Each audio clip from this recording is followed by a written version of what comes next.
Assalamualaikum warahmatullahi wabarakatuh. Innal hamdalillah nahmaduhu wa nasta'inuhu wa nastaghfiruh wa na'udzu billahi min shururi anfusina wa min sayyiati a'malina may yahdihillahu fala mudilla lahu wa may yudlil fala hadiya lahu.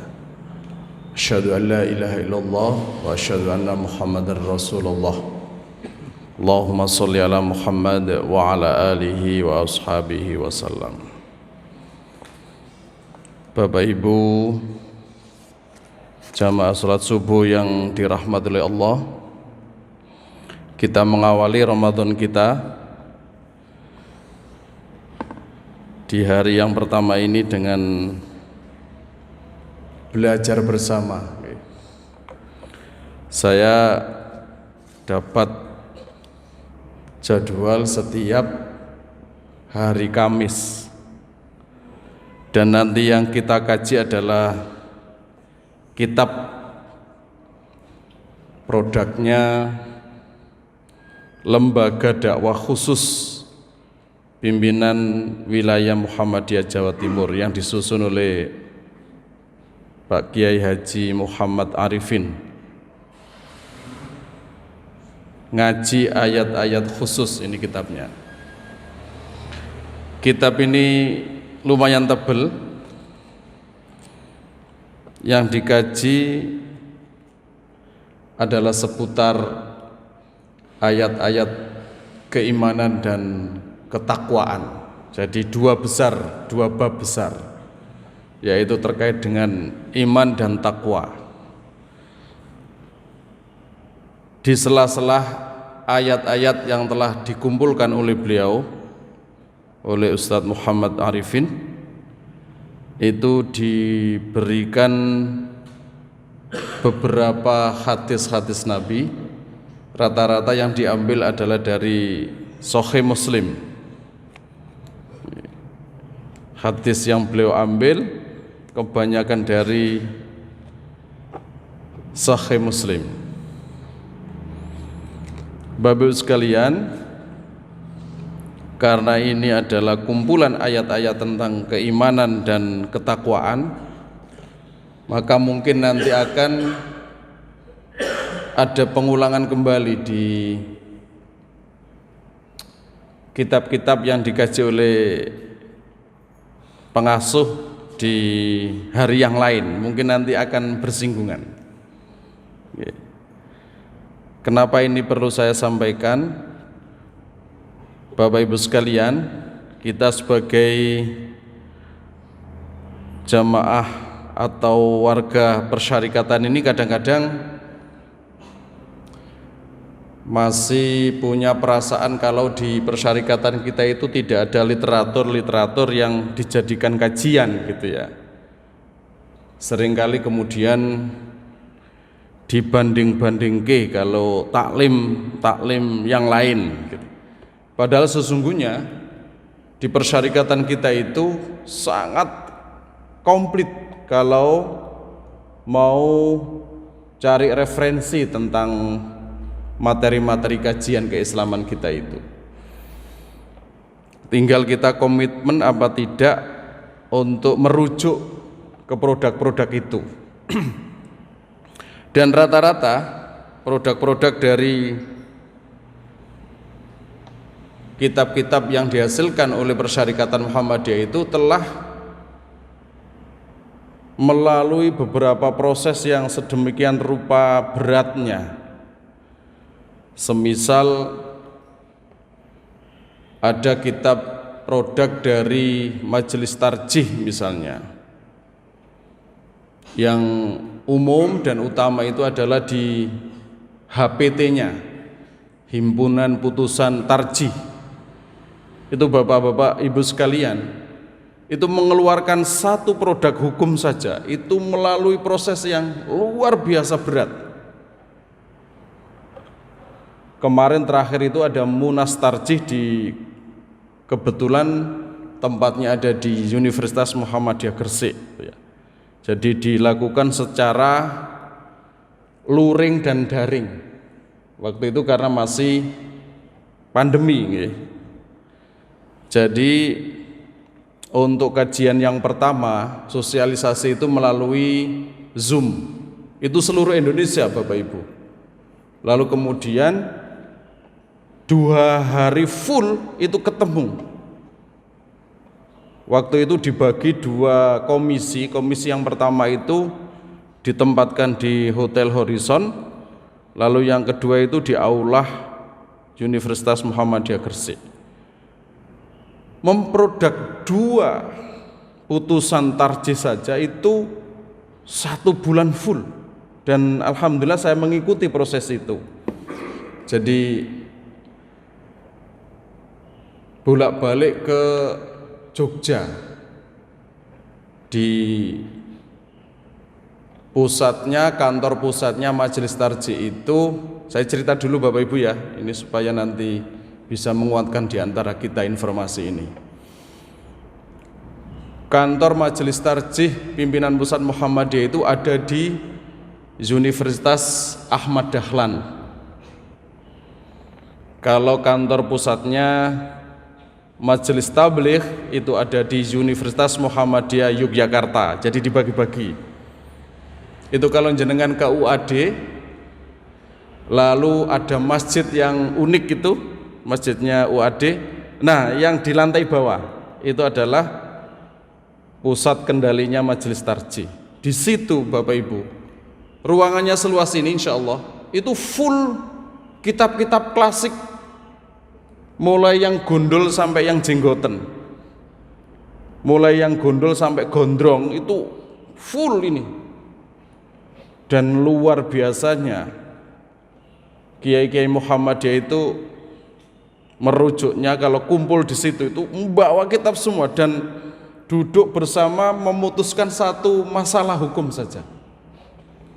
Kalau itu nanti yang berkaitan dengan kebutuhan atau masalah-masalah sosial di masyarakat, suatu misal kemarin tentang air itu ya, fikih air, itu ya ahli-ahli air di Indonesia ini yang punya keahlian khusus, punya keilmuannya sudah tingkat profesor, itu yang didatangkan untuk bercerita gimana sih air itu. Nah begitu, bagaimana cara mengambilnya, bagaimana kalau tercampur ini itu seperti apa gitu. Lalu kemudian itu dicarikan dasar hukumnya di ayat-ayat Al-Quran dan Al-Hadis. Dan yang mengerjakan itu dipimpin satu profesor, Samsul Anwar, waktu itu ketua tarjihnya. Kemudian yang membantu itu Bapak Ibu, itu adalah adik-adik kita yang semester terakhir dan sudah lulus, yang bergabung di PUTM, Pendidikan Ulama Tarjih Muhammadiyah. Itu kampusnya ada di Jogja. Nah itu adik-adik kita yang luar biasa itu, bahasa Arabnya kuat, hafalan Al-Qur'annya kuat, lalu kajian-kajian kitabnya itu ya, kalau membaca kitab kuning itu ya sudah ngalir saja mereka. Saya lihat dan saya mengikuti proses itu. Jadi produk-produk buku kajian keislaman maupun sosial yang ada di Muhammadiyah itu insya Allah sudah lengkap. Oke. Salah satunya kitab ini. Nah, bagi Bapak Ibu yang putra-putrinya atau saudaranya, keponakannya pingin menempuh pendidikan di Ulama Tarjih Muhammadiyah, monggo. Syaratnya lulusan SMA atau aliyah atau SMK, lalu lulus seleksi, kemudian ada rekomendasi dari pimpinan daerah Muhammadiyah.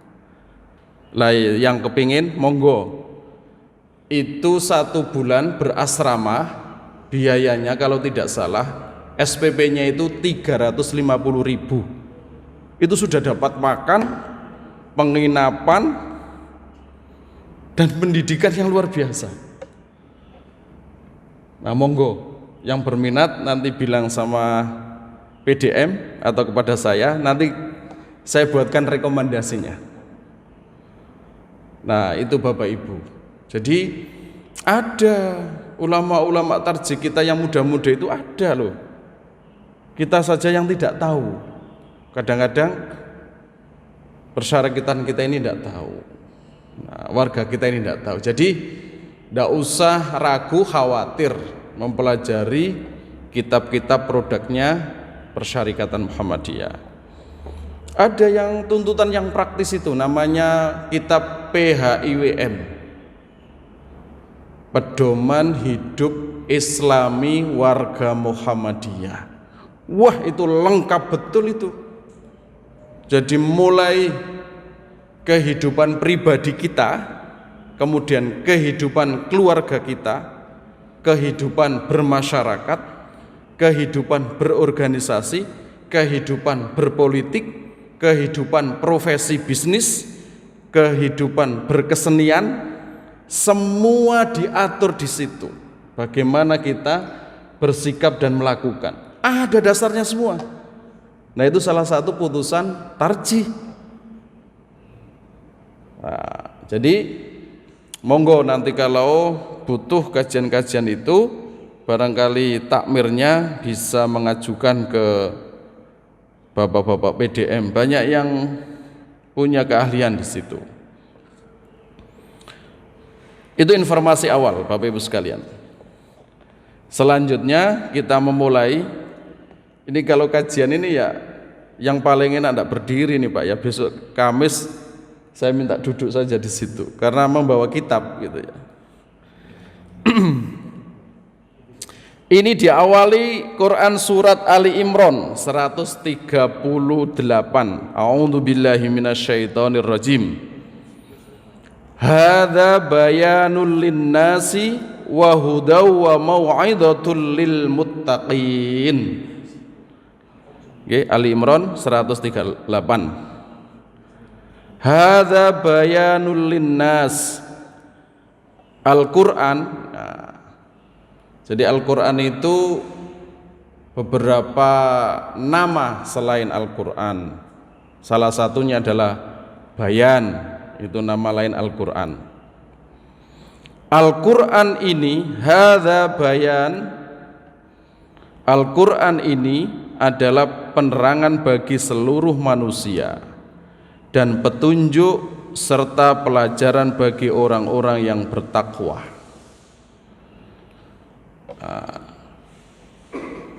Ramadan ini bisa dikatakan bulan Al-Quran, karena Al-Quran itu yang paling masyhur dan rajih turunnya adalah di bulan Ramadan. Syahrul Ramadan alladzi unzila fihil Quran. Bulan Ramadan ini diturunkannya Al-Quran. Hudal linnasi wa bayyinatim minal huda wal furqan. Sebagai petunjuk bagi manusia dan penjelasan petunjuk itu untuk kita semuanya. Kemudian bagaimana hakikat iman?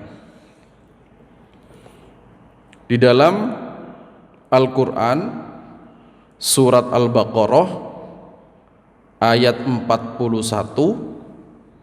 186, 218 dan 221. Jadi beliau ini menyusun itu diurutkan ayat-ayat yang memperjelas tentang hakikat iman. Ya, iman itu apa? Iman itu adalah percaya.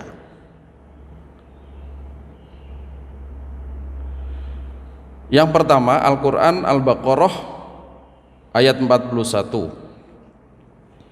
Agak kelihatan ini Bapak Ibu ya.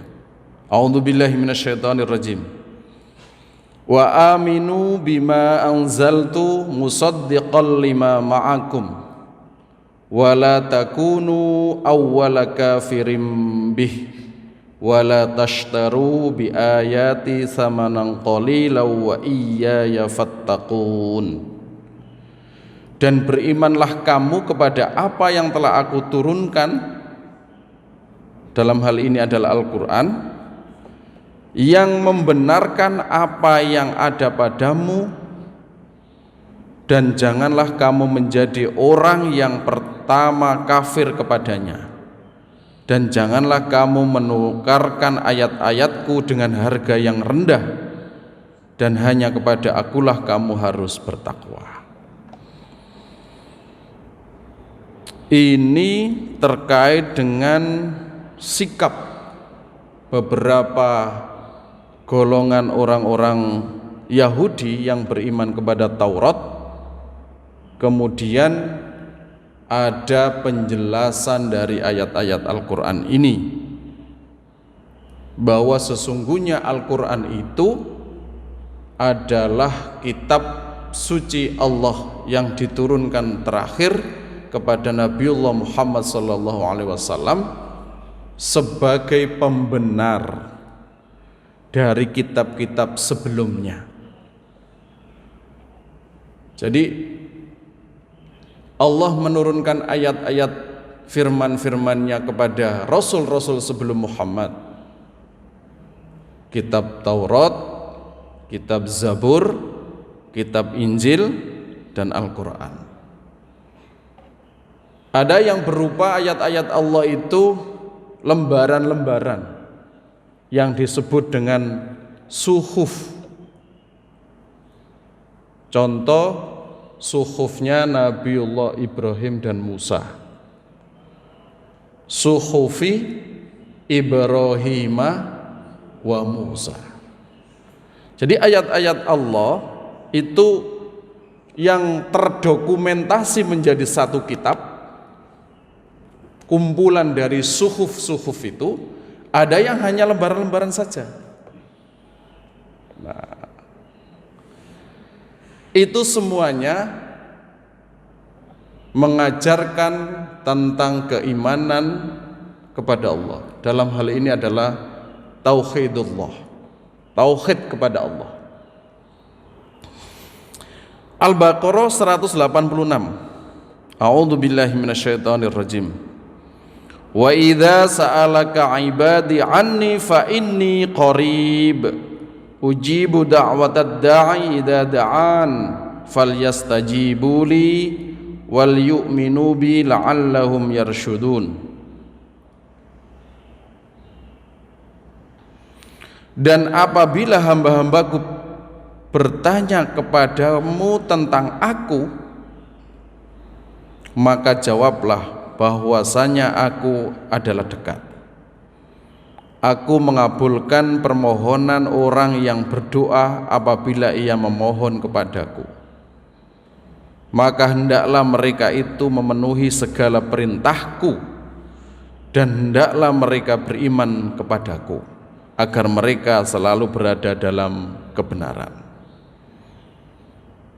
Jadi di hadis yang lain diterangkan bahwa Allah, ya, dalam hadis Nabi ya, itu adalah ada di urat leher kita.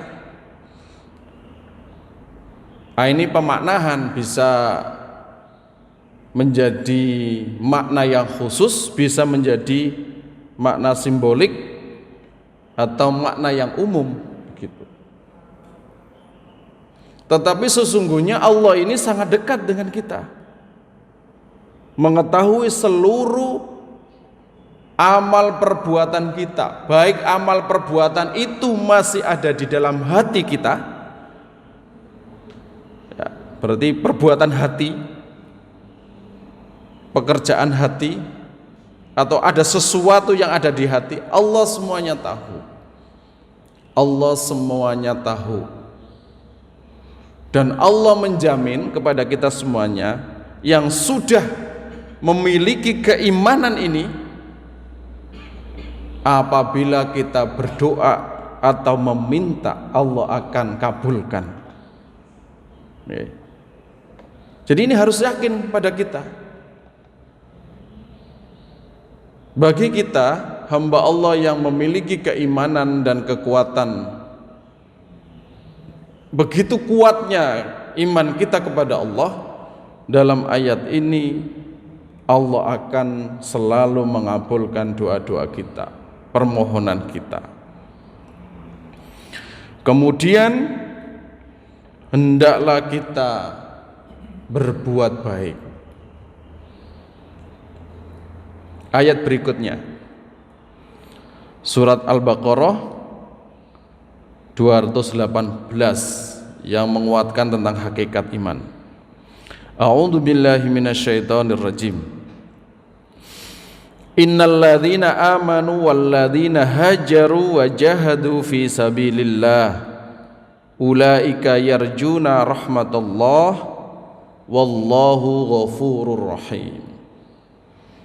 Sesungguhnya orang-orang yang beriman, orang-orang yang berhijrah dan berjihad di jalan Allah, mereka itu mengharapkan rahmat Allah, dan Allah Maha Pengampun lagi Maha Penyayang.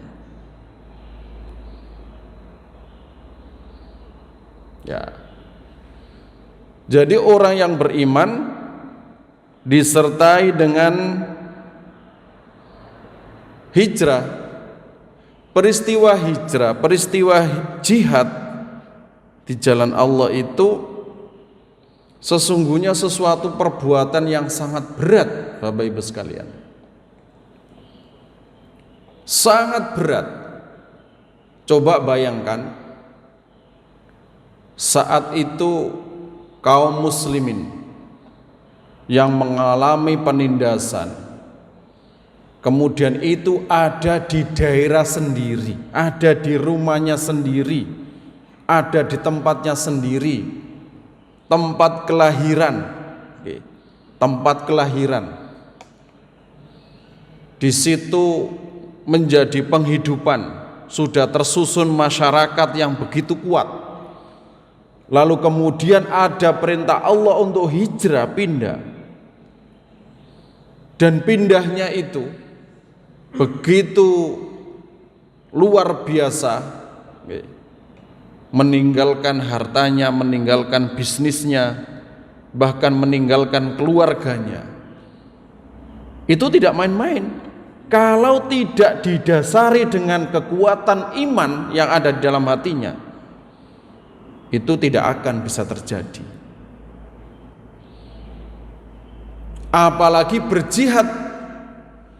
Ayat ini menggambarkan ketika itu jihad ini adalah peperangan dan taruhannya adalah nyawa. Ya, taruhannya nyawa. Berperang melawan musuh-musuh Allah itu kalau tidak selamat ya mati. Itu kalau tidak ada kekuatan iman yang luar biasa, tidak akan bisa terjadi. Awal-awal peperangan itu selalu kalah jumlah sama musuh, selalu kalah jumlahnya. Tetapi karena mereka memiliki keimanan yang kuat itu, nyawa pun diserahkan. Beberapa ulama-ulama kontemporer sekarang itu masih meragukan kebenaran jihad sekarang. Kalau jihadnya perang, kalau jihadnya perang, ini banyak yang menghukumi itu belum jelas. Karena antara lawannya itu kadang-kadang sesama muslim. Saat melepaskan peluru, dia juga mengucapkan Bismillahirrahmanirrahim dan bertakbir, Allahu Akbar, begitu. Sebaliknya musuhnya juga begitu. Kalau dianggap musuh, itu juga ketika melepaskan tembakan juga mengucapkan Bismillahirrahmanirrahim dan mengumandangkan takbir, Allahu Akbar. Ketika seperti ini apa hukumnya? Sesama muslim. Padahal jihad peperangan itu jelas-jelas adalah melawan kekafiran, melawan yang memusuhi agama kita. Kalau di zaman Rasulullah jelas benarnya musuhnya Rasul pasti itu yang salah. Tapi kalau sekarang posisinya di mana? Nah ini Bapak Ibu sekalian, apalagi membunuh sesama Muslim. Nah ini Bapak Ibu sekalian, kembali kepada ayat ini bahwa sesungguhnya nilai-nilai keimanan yang ada di dalam hati kita itu akan memberikan satu energi yang luar biasa untuk kehidupan kita. Semisal contohnya tadi itu adalah hijrah di zaman Rasulullah itu begitu berat, tetapi bisa dilampaui dengan sebaik-baiknya. Juga berjihad yang taruhannya adalah nyawa. Ini ayat yang terakhir untuk kumpulan ayat-ayat hakikat iman yang ada di dalam Quran surat Al-Baqarah. A'udzu billahi minasyaitonir rajim. Wala tankihul musyrikati hatta yu'min wala amatum mu'minatun khairum min musyrikati walau a'jabatkum wala tunkihul musyrikina hatta yu'minu wala abdum mu'minun khairum min musyriki walau a'jabakum ulaika yad'una ilan nar wallahu yad'u ilal jannah wal maghfiratin bi'idnih wa yubayyinu ayatihi linnasi la'allahum yatadzakkarun. Dan janganlah kamu menikah wanita-wanita musyrik sebelum mereka beriman. Sesungguhnya wanita budak yang mukmin lebih baik dari wanita musyrik walaupun dia menarik hatimu. Dan janganlah kamu menikahkan orang-orang musyrik dengan wanita-wanita mukmin sebelum mereka beriman. Sesungguhnya budak yang mukmin lebih baik dari orang musyrik walaupun dia menarik hatimu. Mereka mengajak ke neraka sedang Allah mengajak ke surga dan ampunan dengan izinnya, dan Allah menerangkan ayat-ayatnya, perintah-perintahnya kepada manusia supaya mereka mengambil pelajaran.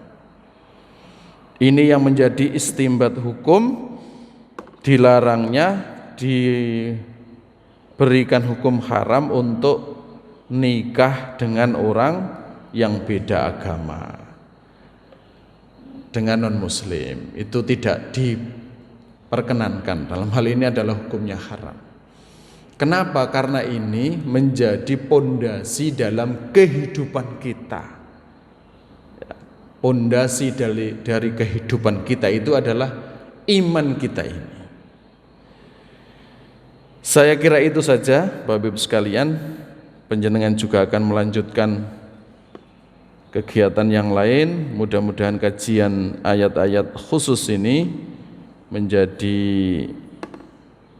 nilai tambah ilmu agama kita, sehingga kita dalam